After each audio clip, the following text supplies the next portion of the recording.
ॐ बिम्बौष्ठ्यै नमः औष्ठं गोष्ठं पूजयामि ॐ अनघाय नमः रुद्रं पूजयामि ॐ सुखपूराय नमः अघोरौ पूजयामि ॐ फलप्रदाय नमः कालं पूजयामि ॐ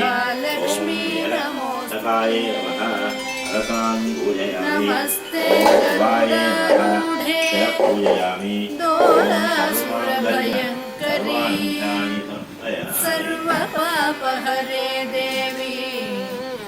महालक्ष्मी नमोस्तुते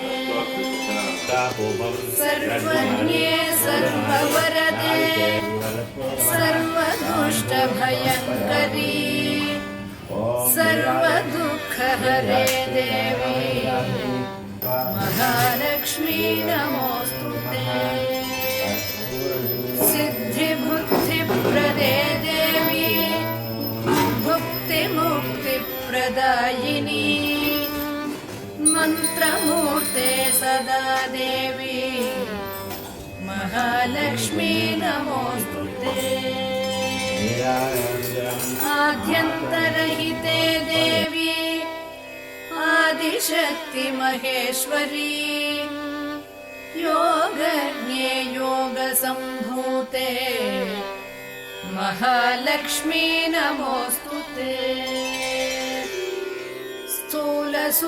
स्थूलसूक्ष्ममहारौद्रे महाशक्ति महोदरे महापापहरे देवी महालक्ष्मी नमोस्तुते पद्मासनस्थिते देवी परब्रह्मस्वरूपिणी परमेशि जगन्मातः महालक्ष्मी नमोस्तुते श्वेताम्बरधरे देवी नानालङ्कारभूषिते जगत्स्थिते जगन्मातः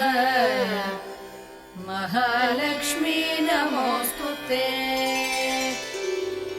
महालक्ष्म्यष्टकं स्तोत्रम् यः पठेत् भक्तिमान् नरः सर्वसिद्धिमवाप्नोति राज्यं प्राप्नोति सर्वदा एककाले पठेन्नित्यम् महापापविनाशनम् द्विकाले यः पठेन्नित्यम् धनधान्यसमन्वितः त्रिकालं यः पठेन्नित्यम् महाशत्रुविनाशनम्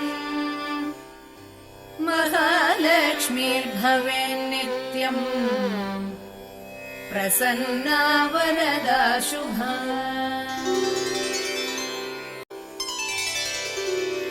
नमस्तेस्तु महामाये श्रीपीठे सुरपूजिते शङ्खचक्रगदाहस्ते महालक्ष्मी नमोस्तुते नमस्ते गरुडारूढे डोलासुरभयङ्करी सर्वपापहरे देवी महालक्ष्मी नमोस्तुते।